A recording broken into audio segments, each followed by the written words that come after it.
오늘 말씀은 임계점입니다. 임계점이란 어떤 상태나 성질이 완전히 다른 것으로 확 변하게 되는 결정적인 순간이나 한계점을 말하는데요. 쉽게 예를 들면 물에 끓는 점이 몇 도이지요? 100도씨이지요.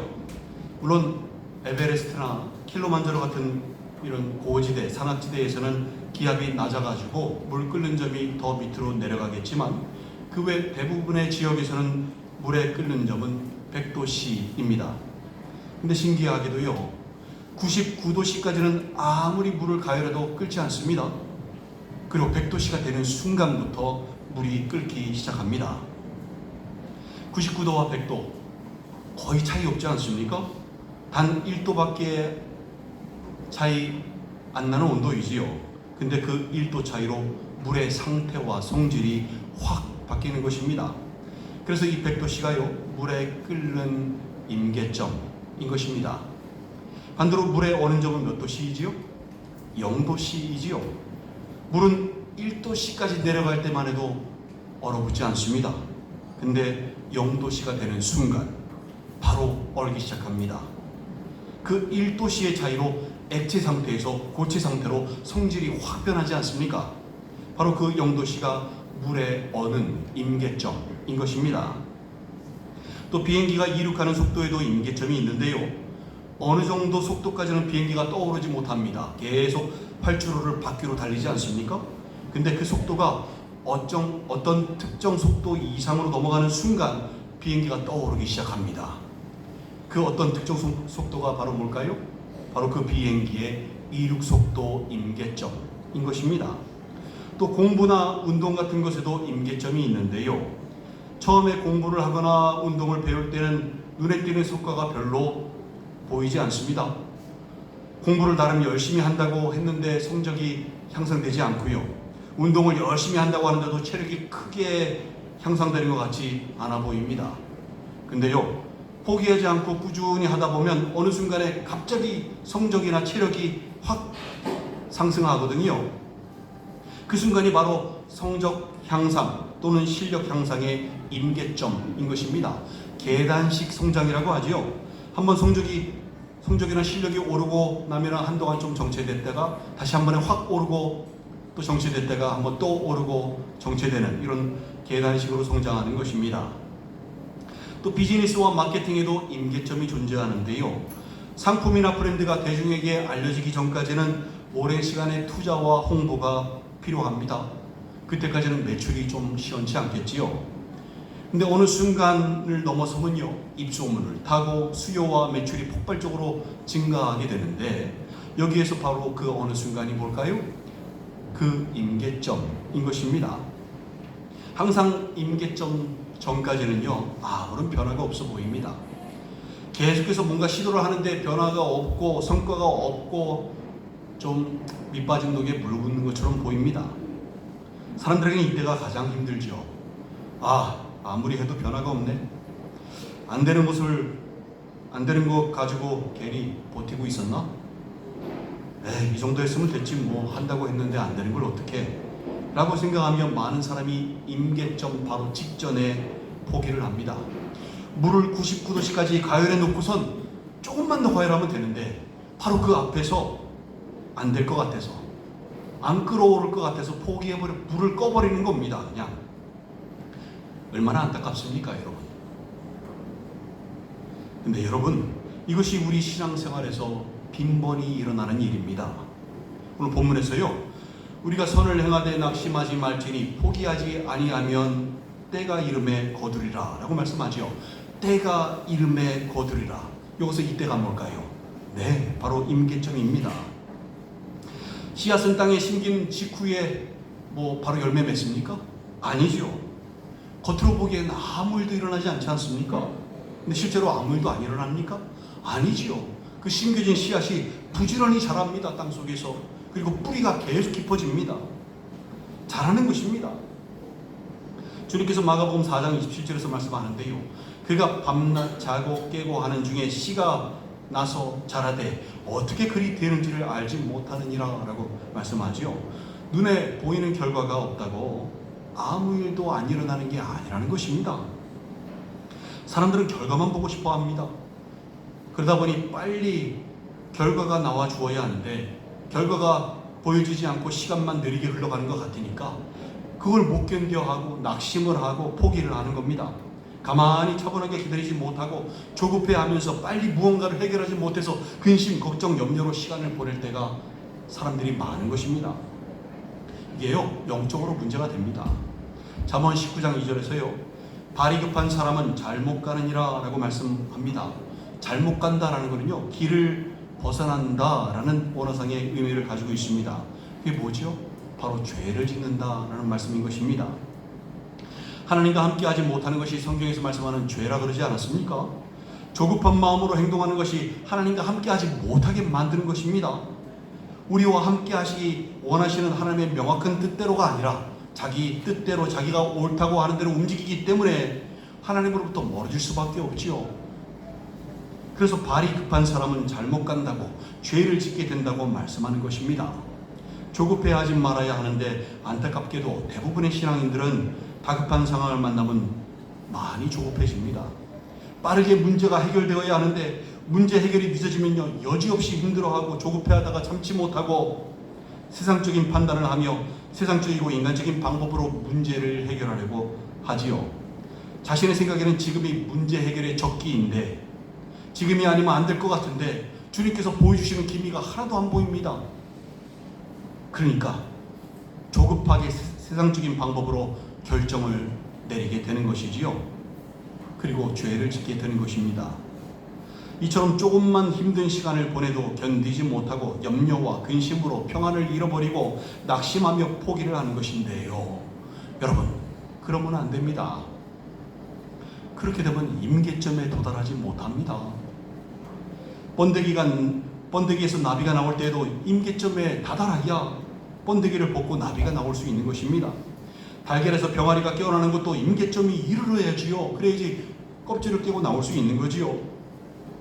우리 신앙생활도 마찬가지입니다. 우리도 임계점이 되어야 날개짓을 할 수 있는 것입니다. 그 날개짓을 하기 위해서 우리는 긴 기다림의 시간을 사실 지나고 보면 그렇게 길지도 않습니다. 근데 느껴지는 시간의 기준에 맞춰서 그 긴 기다림의 시간을 견뎌야 할 때가 있습니다. 기다려야 할 동안은 아무것도 할 수 없고 기다리는 것이 답답하고 힘들어서 참 죽을 것 같지요. 근데 그래도 잠잠히 기다려야 합니다. 엄마의 태 안에 있는 아이가 기다리는 동안 무럭무럭 성장하지요. 애벌레 속에 있는 나비도 기다리는 동안 각양각색으로 자라나지 않습니까? 그 번데기 속에 있는 나비도요. 달걀 속에 있는 병아리도 기다리는 동안 예쁘게 자라나지 않습니까? 우리도요, 그 캄캄하고 길고 어두운 그 시간 속에서요, 기다리는 동안 아무것도 할 수 없다고 느껴지지만 가만히 기다리다 보면요, 주님께서 우리가 날개짓을 할 수 있도록 우리를 그 안에서 키우고 계시는 것입니다. 다시 한번 요셉을 생각해 보시겠습니까? 요셉은 형들에게 죽음의 위협을 받고 어두운 구덩이에 떨어졌지요. 또 종으로 팔려간 보디발의 집에서도 억울한 누명을 썼고 그로 인해 억울한 감옥에 갇혀야만 했습니다. 감옥에서 2년이 있었습니다. 생각해보면 지나고 보면 얼마 안 되는 2년이었지만 당사자 입장에서 그 2년이 얼마나 길었을까요? 참으로 긴 기다림의 시간이었고 그에게는 어두움의 시간 아니었겠습니까?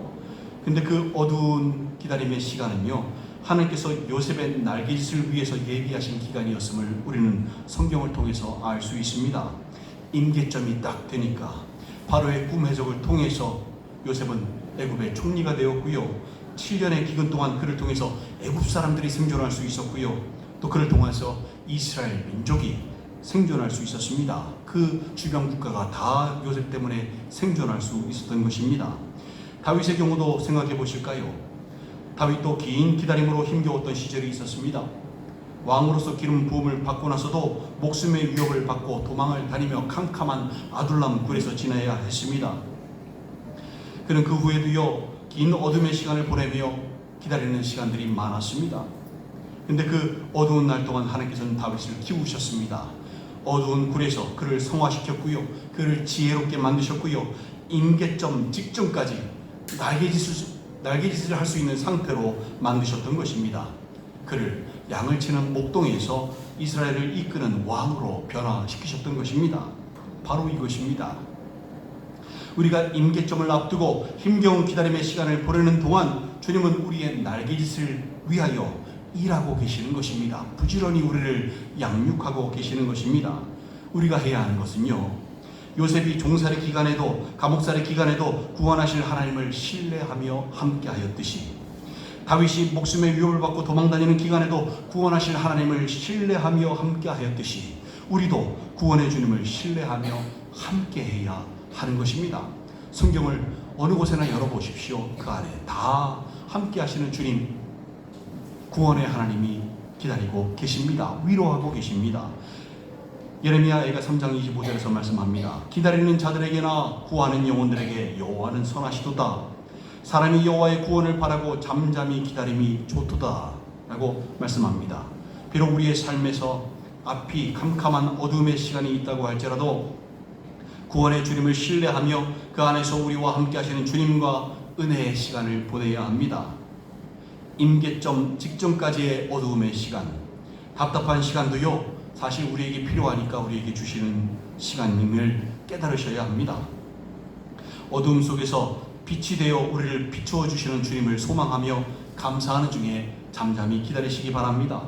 그러면 주님께서 우리를 연단하시고요, 영적인 영양분으로 우리를 키우시고 채우시고 우리 안에서 역사하시는 것입니다. 주님께서 일하시는 것입니다. 그 시간을 우리는 주님께 드리고 기다려야 하는 것입니다. 인내하면서 기다리면 주님께서 예비하신 밝은 미래를 날개짓하게 될 수 있는 것입니다. 비록 기다림이 불필요한 시간처럼 보이고 그 기다림 자체가 지루하고 고통스러워도요, 기다림은 우리 신앙생활에서 반드시 필요합니다. 필요하니까 우리에게 주시는 겁니다. 그 어두움을 통과할 때, 긴 기다림의 시간을 통과할 때 힘들다고, 너무 힘들다고 신앙생활을 그만둘 생각하지 마시고요, 그럴 때일수록 마음이 흔들리지 않고 담대히 주님의 은혜를 기다려야 합니다.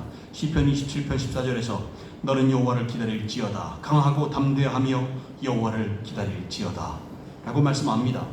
풍랑 앞에서도 담대해야 합니다. 목숨의 위협 앞에서도 담대해야 합니다. 주님께서 함께 하시기 때문에 담대할 수 있는 것입니다. 비록 주님의 일하심이 눈에 보이지 않는다고 할지라도 소망을 가지고 참음으로 기다려야 합니다. 로마서 8장 24절 25절에서 우리가 소망으로 구원을 얻었음에 보이는 소망이 소망이 아니니 보는 것을 누가 바라리요. 만일 우리가 보지 못하는 것을 바라면 참음으로 기다릴지니라 라고 말씀합니다. 우리의 소망 보이는 것이 아니지요. 보이지 않는 것이기에 참음은 필수인 것입니다. 참음으로 기다려야 하는 것입니다. 그러면 결국에 임계점에 도달해서요, 크게 기뻐하는 상황으로 전화위복되는 것입니다. 임계점 전에 있는 시간들은 다 주님과의 교제의 시간이고 은혜의 시간입니다. 결코 고아처럼 놔두지 않으시겠다고 주님 약속하시지 않으셨습니까? 비록 삶 가운데 앞이 캄캄한 어둠의 시간이 있다고 할지라도 그 안에서 함께 하시는 주님과 은혜의 시간을 함께 보내시기 바랍니다. 오늘 본문에서 선을 행하다가 낙심하지 말고 포기하지 말라고 말씀하셨는데요, 신앙생활을 하다가 이렇게 무기력에 빠지는 사람들이 너무 많습니다. 무기력에 빠져서 더 이상 기대도 안 하고 소망도 가지지 않고 낙심하고 포기한 상태로 껍데기만 신앙인으로 살아가는 사람들이 너무나도 많습니다. 그렇게 되는 배경에는요, 임계점을 기다리지 못한 실패의 경험들이 깔려 있습니다. 기도를 열심히 했는데 원하는 대로 빠르게 응답받지 못했던 실패, 병을 낫게 해달라고 간절히 기도했는데 응답받지 못했던 실패, 재정적인 어려움에서 벗어나고자 열심히 기도했는데 생각했던 기간 내에 응답받지 못했던 실패, 삶의 어려움과 고비가 와서 그것으로부터 벗어나게 해달라고 간절히 빌었는데 응답받지 못했던 실패, 진로를 놓고 간절히 기도했는데 원하는 목표대로 응답받지 못했던 실패, 이렇게 열심히 기도했는데 실패하였던 경험이 무기력이 되어서 아무런 기대와 소망도 가지지 않고 낙심하고 포기하게 만들었던 것입니다. 또 열심히 봉사하고 헌신하였는데 그 열매들을 보지 못했던 실패, 방탕하게 사는 다른 사람들은 얼마든지 잘만 살아가는데 오히려 열심히 신앙생활을 하고 절제하고 산 자신은 그렇게 잘 살지 못한다고 느끼니 불공평함을 느끼고 실패를 느끼고 신앙생활에 대한 회의감으로 기대와 소망을 내려놓고 무기력하게 되는 것이지요. 이거 누구 잘못입니까? 기대했던 응답을 주지 않으시는 주님의 잘못일까요? 열매 맺지 못하게 하신 주님의 잘못일까요? 아닙니다. 임계점을 기다리지 못한 우리의 잘못, 임계점 앞에서 실패를 느끼고 돌아선 우리의 잘못인 것입니다. 주님께서 분명히 응답하시겠다고 약속하시고 준비하고 계시고 영적 영양분으로 채우고 계시는데 번번이 그걸 튕겨냅니다. 그리고 그 은혜를 누리지 못합니다. 그리고 낙심하고 포기합니다. 얼마나 안타깝습니까? 주님은 분명히 우리에게 응답하시고 우리 기다림에 분명히 보상해 주신다고 성경 곳곳에서 말씀하고 계십니다. 누가복음 12장 35절 40절에서요. 주인이 늦게 오매도 허리띠를 풀지 않고 손에 등불을 들고 문 앞에 서서 주인이 두드리면 바로 열어주려고 기다리는 종에게 주인이 돌아오면 어떻게 하신다고 말씀하십니까? 주인이 종들이나 하는 허리띠를 띠고요. 종을 자리에 앉히고요. 주인이 종을 수종들 것이라고 말씀하지 않습니까? 하인이 주인에게 그렇게 하는 게 당연한 건데 반대로 주인께서 하인에게 수종을 든다는 거, 여러분 이게 얼마나 영광스러운 보상인 줄 아십니까? 또 디모데전서 4장 8절에서는 보상으로 의의 면류관 말씀하고요. 베드로전서 5장 4절에서는 시들지 아니하는 영광의 관을 말씀하고요. 또 요한계시록 2장 10절에서는 생명의 관을 말씀합니다. 이게 보상으로 예비되어 있음을 말씀합니다. 관이라고 하는 거 누가 쓰는 겁니까? 왕이 쓰는 거죠. 왕이 받는 영광 아닙니까? 근데 그 관을 누구에게 씌워준다고요? 우리에게 씌워주신답니다. 우리에게 영광을 돌려주신답니다. 창조주 하나님께서요. 세상에 이런 얼마나 말도 안 되는 보상입니까? 얼마나 감사합니까? 이 왕관 누가 써야 하는 왕관, 또 이 면류관 누가 써야 하는 면류관입니까? 바로 주님께서 쓰셔야 하는 면류관 아닙니까? 우리가 잘한 게 아니라 주님께서 다 하신 거 아닙니까? 임계점 직전까지 우리를 키우시고 우리를 준비시키신 분이 누구이십니까? 주님 아니십니까? 살리신 분도 주님 아니십니까? 십자가에 못 박혀 돌아가심으로 구원의 길, 생명의 길을 놓으신 분도 주님이시고 우리 힘으로 갈 수 없는 이 좁은 길, 좁은 문을 놓으시고 끊임없이 우리를 권고하시고 붙들어 주시고 힘 주시고 능력 주시고 토닥여 주시고 품에 안아 인도해 주셔서 끝까지 함께하여 주시고 그 길을 끝까지 걸어가게 하신 거 누구의 공로입니까? 주님의 공로 아닙니까? 그럼 그 공로 누가 받으셔야 합니까? 그 영광 누가 받으셔야 합니까?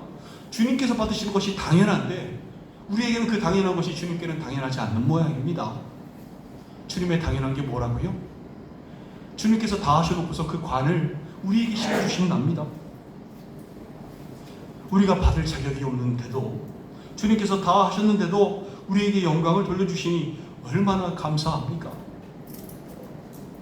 우리가 선을 행하되 낙심하지 않고 포기하지 않으면요 때가 이르러 주님께서 우리에게 이렇게 보상해 주시고 영광 돌려주시는 것입니다. 임계점 직전에 낙심하고 포기하면 안 되겠지요. 하인이 주인을 기다리다가 주인이 안 오시네, 더 이상 안 오실 것 같네 라고 생각해서 들어가서 복장을 해제하고 들러서 자면 어떻게 되겠습니까?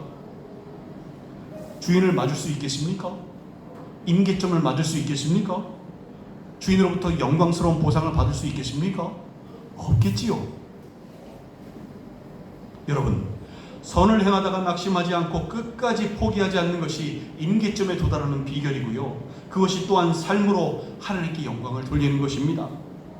주님은 또 그 영광을 받으시면요 그 영광이 우리의 영광이 되게끔 되돌려 주시는 것입니다. 우리에게 면류관을 씌워주시는 것입니다. 누구의 성공입니까? 우리의 성공인 것입니다. 우리 삶을 주님께 드렸더니 주님께서 우리에게 성공을 돌려주시는 것입니다. 그러니 신앙생활 하다가 낙심하고 포기하지 마시고 주님의 응답과 보상이 있는 임계점까지 가시기 바랍니다. 시편 42편 5절에서 내 영혼아 네가 어찌하여 낙심하며 어찌하여 내 속에서 불안해하는가? 너는 하나님께 소망을 두라. 그가 나타나 도우심으로 말미암아 내가 여전히 찬송하리로다 라고 말씀합니다. 여러분, 무기력에 빠지지 마시고 불안해하지도 마시고 포기하지 마시기 바랍니다.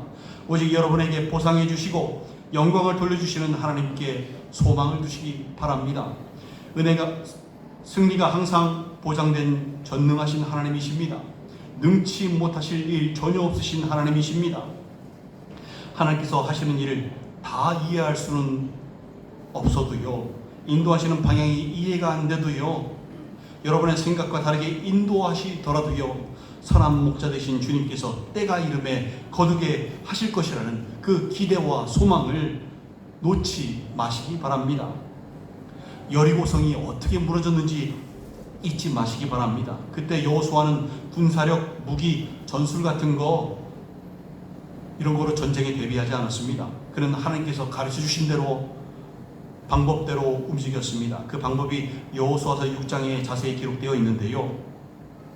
제사장 일곱 양강나팔을 잡고 언약궤 앞에서 행하며 6일 동안에 여리고성 주변을 한 번씩 돌고 또 마지막 날인 제7일에는 성을 7번 돌면서 제사장들은 나팔을 불라라는 주님의 인디케이션이었습니다.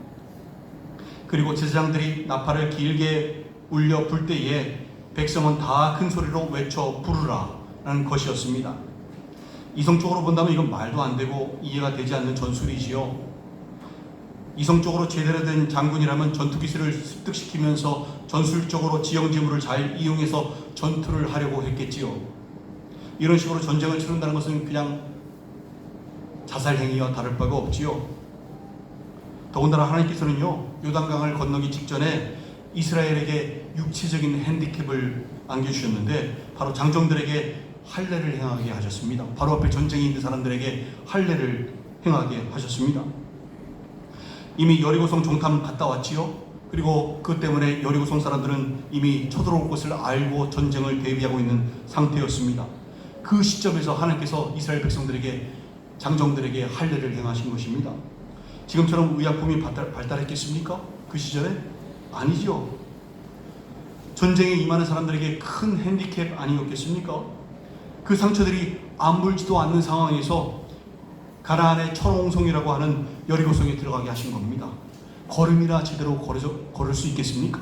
어기적거리면서 걸지 않았겠습니까? 세상에 이런 작전이 어디 있겠습니까? 또 들어가서 전투하라고 하신 것도 성만 돌라고 하시니, 참 이런 방법으로 싸운다면 누구와 붙는다 할지라도, 애들하고 붙는다 할지라도 백전백패하지 않겠습니까? 왜 이런 방법을 요구하셨을까요? 왜 이런 말도 안 되는 방법으로 하나님께서는 이렇게 하라고 가르쳐 주셨을까요? 그것은요, 바로 신앙의 임계점에 이르게 하시기 위해서, 너희들이 하는 게 아니라 하나님께서 하신다는 것을 보이시기 위해서 이렇게 하신 것입니다. 핸디캡만 있었던 그 때였습니다.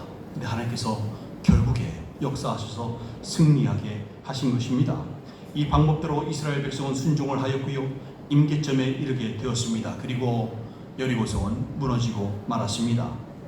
이성적인 판단으로 이해할 수 없고 말도 안 되는 방법이지만 하나님의 방법을 신뢰하고 순종하였더니 임계점에 이르러 놀라운 일들이 일어났던 것입니다. 엉뚱한 것 같아도 하나님께서 요구하신 것들에는 영적인 의미가 담겨져 있습니다. 언약궤를 앞세우고 나팔을 불며 행진하는 것은요, 전쟁에 하나님께서 앞서가신다는 것을 의미합니다. 하나님께서 앞서가시니 이미 전쟁은 승리가 보장된 것이겠지요. 이미 전부터요, 내가 너희와 함께하니 아무 걱정하지 말고 두려워하지 말라 라고 여러 번 말씀하셨습니다.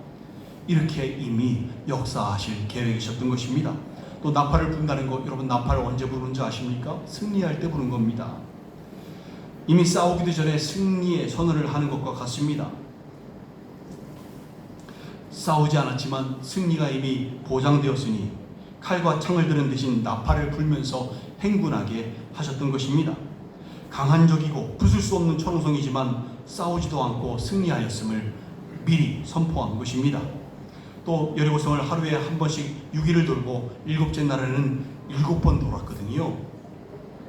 그때까지만 해도 성에는 아무 이상이 없었습니다. 마지막 그 바퀴를 도는데도요, 성에는 그만아가지 않았습니다. 근데도요, 그들은요, 인내하였고 순종하였습니다.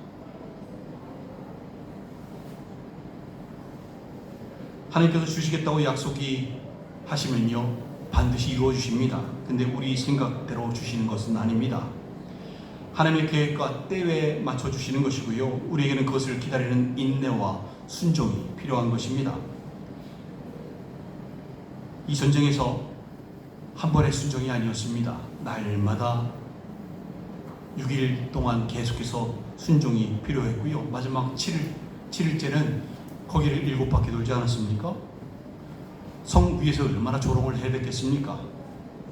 근데 그것을 인내하면서 순종으로 견뎠던 것입니다. 그리고 그들은 임계점을 맞았던 것입니다. 여기서요, 하나님께서 하라고 하신 것들 중에 또 하나의 특이한 것이 하나 있습니다. 여리고성 주변을 돌 때 아무 말 하지 말고 침묵하며 돌게 하셨습니다. 왜 침묵하게 하셨을까요? 그 원인은 인간의 본질에 있습니다. 인간의 본질상이요, 좋은 말에 영향받기보다는 나쁘고 부정적인 말에 더 영향을 받기 때문입니다. 누가 하나님의 방법이 마음에 들지 않아서 부정적인 말, 불평하는 말, 의심하는 말 했다면요, 인간의 본질상 그 말은 쉽게 옆 사람에게, 주변에게 영향을 미칩니다. 영향을 받습니다. 전염병처럼 퍼져가겠죠. 불과 몇 마디의 전군, 전체 행군 행렬이 흔들리게 되었을 것입니다. 중간에 낙심하고 포기하는 사람, 주저앉는 사람 분명히 있었겠지요. 이렇게 의심하는 말, 불평하는 말, 부정적인 말은요, 본인 스스로를 무너뜨릴 뿐만 아니라 멀쩡한 다른 사람들까지 오염시켜서 신앙 공동체에서 안 좋은 영향을 끼치게 된다는 사실도 잊지 마시기 바랍니다. 하나님은 그렇게 침묵을 요구하셨습니다. 이스라엘은 그 말씀에 순종해서 한마디 하지 않고 침묵으로 조용히 성을 돌았습니다. 그리고 마지막 7바퀴를 돌고 하라고 하신 대로 함성을 질렀습니다. 그랬더니 조금 전까지 꼼짝하지 않았던 여리고성이요, 그냥 무너져 내렸습니다. 임계점에 이르러 여리고성이 그냥 한순간에 돌 하나 남지 않게, 칼 한 번 휘두르지 않았는데 여리고성이 그냥 다 무너져 내렸던 것입니다. 믿음의 결과였습니다. 인내의 결과였고 순종의 결과였습니다. 약속의 땅을 바라보고 하나님만 바라보고 쉬지 않고 나아간 결과였습니다. 여러분, 하나님은요, 임계점에 이르는 과정에서 우리를 이렇게 만드십니다. 혹시 아무런 변화가 없다고, 그 기간 동안 눈에 보이는 이 결과물이 없다고, 기미가 느껴지지 않는다고 힘들어 하십니까? 기도해도 그대로이고 애써도 열매가 없는 것 같고 신앙생활이 그냥 무의미한 반복처럼 느껴지십니까? 여러분, 하나님께서 일하지 않으시는 것이 아닙니다. 지금도 하나님은 여러분 안에서 보이지 않는 축적을 하고 계십니다. 임계점에 이르러 승리하게 하실 축적을, 날아오르게 하실 축적을 하고 계시는 것입니다. 그러니 낙심하고 포기하지 마시기 바랍니다. 임계점은 가장 지치고 힘든 순간 거기서 멀지 않습니다. 가까이에 있습니다. 그러니 마지막 한 걸음 한 걸음 믿음으로 걸어가시기 바랍니다. 여리고성을 함락시킨 이스라엘 사람들처럼 그렇게 믿음으로 걸어가시기 바랍니다. 하나님께서 정하신 때가 되면, 임계점에 이르게 되면 반드시 무너지지 않았던 벽이 무너지고 열리지 않던 문이 열리고 움직이지 않던 삶이 움직이기 시작할 것입니다. 사랑하는 지체 여러분, 임계점을 넘어서시기 바랍니다. 아무리 해도 안 된다고 하지 마시기 바랍니다. 여러분이 하는 게 아닙니다. 주님께서 하시는 것입니다. 임계점에 이르기 전에 우리를 만드시고 준비시키시는 분도 주님이시고, 임계점 시점에서 날아오르게 하시는 분도 주님이신 것입니다. 우리는 그저 주님의 역사하심을 사모하며 주님을 의지하고 인내하고 기다리면 되는 것입니다. 아무리 해도 물이 끓지 않는다고 99도에서 불 꺼버리면 되겠습니까? 얼마나 안타깝고 얼마나 어리석은 짓입니까? 어떠한 상황에서도 낙심하지 말고 주님을 포기하지 마시고 무기력한 모습으로 무늬만 신앙인으로 남아 계시지 마시기 바랍니다. 주님께서 때가 이름에 어떻게 거두게 하시는지 직접 체험해 보시기 바랍니다. 주님의 신실하심을 맛보아 아시기 바랍니다. 성경 곳곳에서 약속하셨는데 안 지키시겠습니까? 미쁘신 주님께서 반드시 지키시는 것입니다. 여러분이 아니라 주님께서 하시도록 여러분의 삶을 주님께 올려드리시기 바랍니다. 그러면 주님께서 우리 삶을 통해서 역사하시고요, 승리케 하시고요, 삶을 영화롭게 하시는 것입니다. 하나님의 은혜와 평강이 신앙의 임계점을 넘어서서 주님과 함께 날아오기를 소망하시는 여러분들과 이제로부터 영원토록 함께 계시기를 주님의 이름으로 간절히 축원드립니다. 함께 기도하시겠습니다.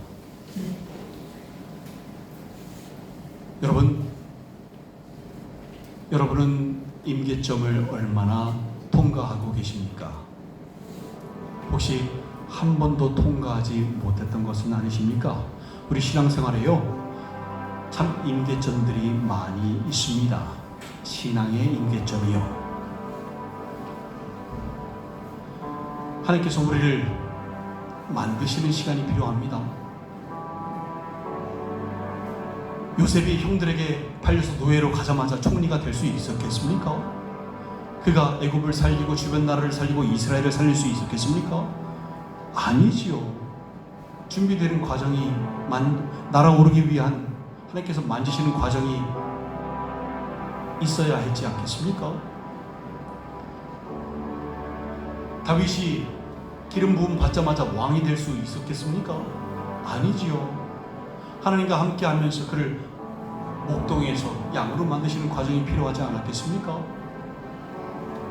그 시절이 적었겠습니까? 요셉은요, 팔려간 이후로 23년의 시간이 걸렸습니다. 얼마나 긴 시간입니까? 여러분은 어떠십니까? 여러분은 임계점을 통과하셔서 매 순간 승리하시고 날아오르고 계십니까? 주님과 함께 날아오르리 우리 찬양으로도 많이 부르지 않습니까? 잠잠히 하나님의 구원하심을 바라보며 역사하심을 바라보며 날아오르도록 우리 찬양으로 많이 하지 않습니까? 여러분은 어떠십니까? 임계점을 통과하고 계십니까? 아니면 매 순간 그 앞에서 낙심하고 포기하고 계십니까? 신앙 무용론을 들춰내시면서 신앙생활이 무의미하다 느끼시면서 그냥 무늬만 신앙인으로 남아 계시지는 않습니까? 그러지 마시기 바랍니다. 능력 없는 신앙이 되지 마시기 바랍니다. 약속하신 일은 미쁘시니라고 성경에서 말씀하지 않으십니까? 주님께서 이루십니다. 주님께서 임계점까지 붙드시고 우리를 채우시고 우리 안에서 역사하시고 우리를 빚으시고 만드시고 날아오를 수 있도록 우리를 훈련시키시는 겁니다. 연단시키시는 겁니다. 연단받기 싫다고 힘들다고 나오면 어떻게 되겠습니까? 안 되겠지요. 이제 여러분 임계점을 넘으시기 바랍니다.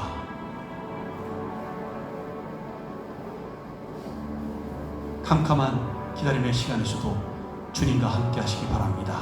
은혜를 축적하시기 바랍니다. 영적인 영양분을 조장하시기 바랍니다. 은혜를 헛되이 받지 마시기 바랍니다. 그리고 그 은혜의 열매, 거룩함의 열매, 아름다운 열매를 주님께 보여드리시기 바랍니다. 주님과 함께 날아오르시기 바랍니다. 시간 우리 함께 지난 시간들 되돌아보시며 매번 매 순간 임계점 앞에서 주저앉았던 것, 낙심하고 포기하였던 것 회개하고요, 이제는 다시는 낙심하고 포기하지 않을 수 있도록 주님과 함께 할 수 있도록 날아오를 수 있도록 주님 앞에 다시 한번 겸손히 나아가도록 하겠습니다. 함께 기도하시겠습니다.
하나님, 저희들 임계점 앞에서 매 순간 주님을 의심하고 해결될 기미가 보이지 않는다고 낙심하며 매 순간 포기하였던 지난날의 모습들을 이제는 내려놓고 삶을 온전히 주님 앞에 올려드리며 역사하시도록, 만드시도록, 채우시고 역사하시도록 내어드릴 수 있도록 붙잡아 주시옵소서. 한 사람도 내 삶을 내 것이라 주장하지 아니하고 주님께 맡겨 드렸을 때에, 삶으로 주님께 영광을 올려 드렸을 때에 주님 되돌리시는 그 영광 받아 누리며 살게 인도하여 주시옵소서. 한 사람 한 사람 다 능력 있는 신앙인들 되게 인도하여 주시옵소서. 붙들어 주시옵고 이 모든 말씀 우리 구주 예수 그리스도 이름으로 축복하며 기도 올리옵나이다. 아멘.